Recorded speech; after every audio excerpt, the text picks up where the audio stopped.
આ છે મારો દોઈત્રો, ભત્રીજીનો દીકરો. નાનો દોઈત્રો રમે છે દડાથી.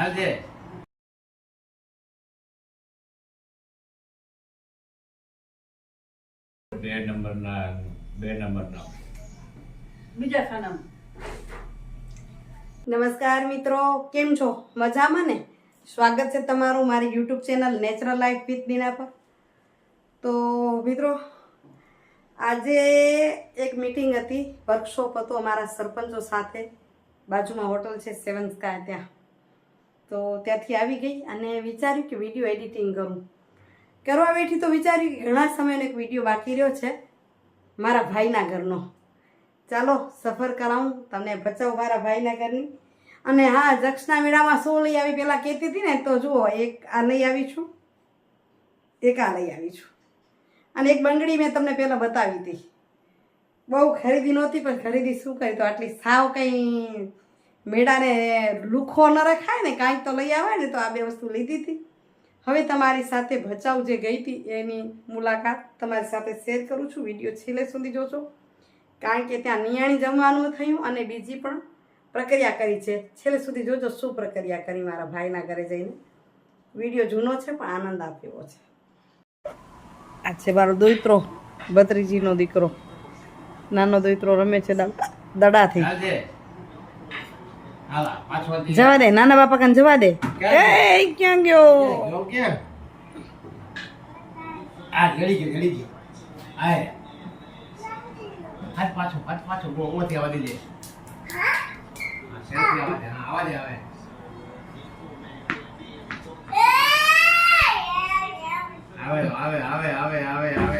આવી ગયો, આવે રહ્યો.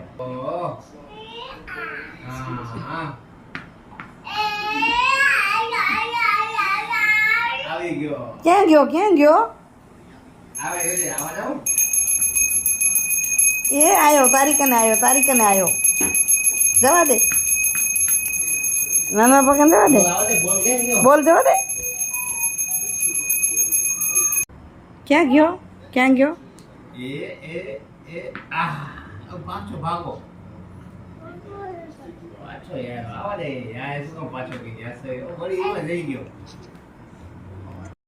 તો મિત્રો, અહીં નાના દોઈતરાની રમત પૂરી થઈ ગઈ ને હવે કે ટીવી ચાલુ કરો, એટલે ગીતો વાગે છે, એટલે અવાજ બંધ કરવો પડે, મ્યુટ કરવો પડે, નહીં તો કોપીરાઇટ આવે. હવે અહીંયા જમવાનું તૈયાર થઈ છે, તો એ દોઈતરાને ટીવી પણ જોઈ છે ને તૈયારી કરી છે. જો આપણે કેવા થાક્યા છીએ, માવતરે જઈએ એટલે આમ પછી આમ જલસો હોય ને. આ મારું પોતાનું સીન જોઈને મને એમ થાય છે કે ના ના, આજે આપણે માવતરે આવ્યા છીએ, મસ્ત જોરથી શું કહેવાય, સોફા પર બેઠા છીએ, જમવાની આકલ થશે તે જમવા બેસશું. એ જમવાનું તૈયાર થઈ ગયું છે. અને અજવાળી ચૌદસ છે, અજવાળી ચૌદસ છે એટલે અમારે પણ જમવાનું નિયાણિયું હોય. ધોળું પરિવારમાં પણ હોય છે ને શેઘાણી પરિવારની પણ ચૌદસની જ નિયાણી હોય.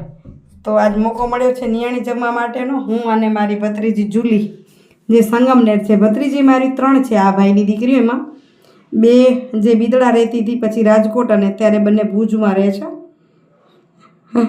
જો ઈશારા જ સમજી શકાશે મારા, કારણ કે ટીવી ચાલુ છે, હું ઈશારા જ આપતી હતી કે આ ઉપર બંધ થાય અવાજ તો થાય, ના દોઈત્રાને ચાલુ રાખવું છે. મારા ભાઈ, ભાભી, હું જમવા બેસી ગઈ. અમારે એવું હોય, નિયાણી પછી સકન કરી લે, જમી લે, પછી બધા ભેગા બેસી જાય જમવા, તો ચાલે ને. અહીં જો દોઈત્રા રાજ સ્ટૂલ તરીકે વાપરે છે મારા ભાભી. આ પીપને કેટલો સરસ કવર ચડાવ્યું છે. મારા ભાભીનું ચેનલ છે ઓલ ટાઈમ ન્યૂ કરીને, જોજો.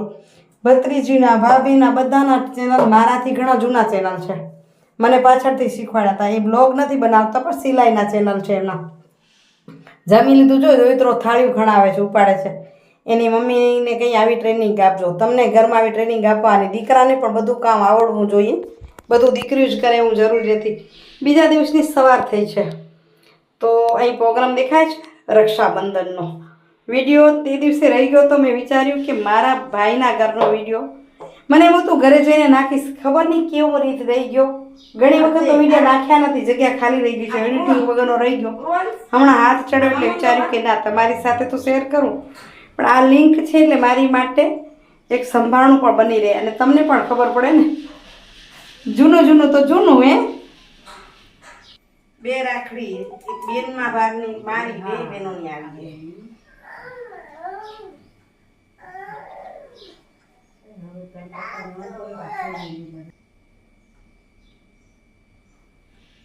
એમના વતીથી રાખડી અહીંયા બંધાઈ જશે. કારણ કે બેન રાખડી આપતા ગયા હતા, અમદાવાદ ગયા ત્યારે રાખડી આપીને ગયા હતા. કારણ કે અમદાવાદથી તો પહોંચી ના શકે. પછી એક ભાઈ મારા વડોદરા રહે છે, સુરત છે ને, રમેશભાઈ, તો એને રાખડી બંધાવવા મારા બેન ગયા છે. ત્યાં એ બંધાઈ આવે, અહીંયા હું બાંધી આપું છું. અને નાના ભાઈ હરિભાઈને ભત્રીજું જવાની હતી પણ એ પણ લગભગ પહોંચ્યું નહીં. ભત્રીજો આવ્યો તો અહીંયા રાખડી એમને મૂકી દીધી હતી. અહીં આરતી ભાઈની સામે ઉતરે છે, પ્રાર્થના ભગવાનની સામે થઈ રહી છે. હે પરમ કૃપાળુ પરમાત્મા, દરેક બેન એવી પ્રાર્થના કરે કે આખા આ પૃથ્વી પર અજવાળું સૂર્ય કરી રહ્યો છે, પણ જ્યારે સૂર્ય હાથમે ત્યારે આ દીપક જ અજવાળું આપી રહ્યો છે. અને એ અજવાળું એવું જ અજવાળું મારા ભાઈના જીવનમાં પણ મને ભલે જીવનમાં નાનાક્ષા દીપક જેવું હોય પણ હંમેશા એનું જીવન ઝગમગતું રહે.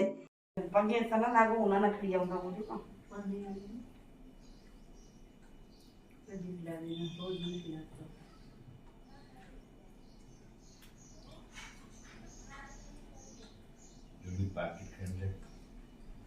આમ સારું કહેવાય ને. મેં એક ખવડાવ્યો, મને બે જડ્યા બે બાજુથી. આમાં બીજી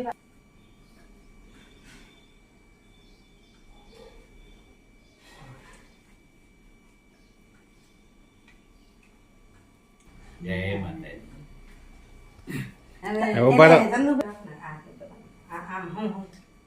બનેવી આયા હતા ભેગા, નકર બનેવી ખબર નહીં પડે. મોટો વિડીયો થઈ જાય એટલા.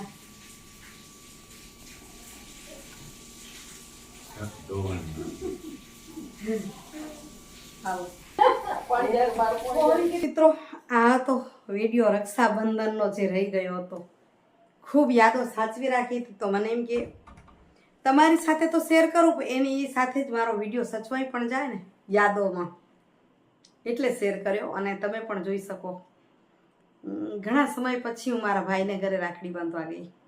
નહીં તો મોટે ભાગે અમારું ઉડવા જવાનું જ થાય. અમારી નણંદોને આવે એટલે મારા ભાભી ઘણીવાર મને એમ કહે કે તમારી નણંદ આવે, તમે કોઈના નણંદ નથી થતા, છતાંય ન જવાતું. એટલે આ વખતે ગઈ પણ વિડીયો નહોતો પડ્યો, આજ તમારી સાથે શેર કર્યો.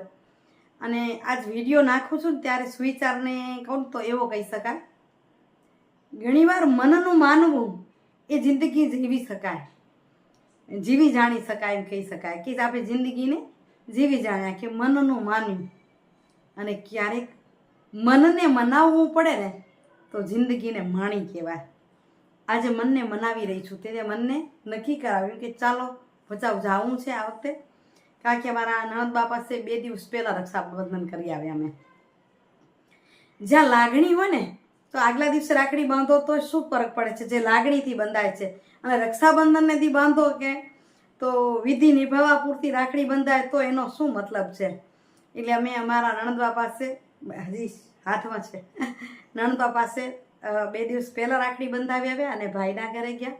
અને એટલે જ કહી રહી છું, અહીંયા મેં મનને મનાવ્યું. મનને મનાવ્યું એ જિંદગી જીવી શકાય, અને મનને માનવું પડે એને જિંદગી માણી શકાય. ચાલો મિત્રો, એ વિડીયોનું કરું એન્ડિંગ.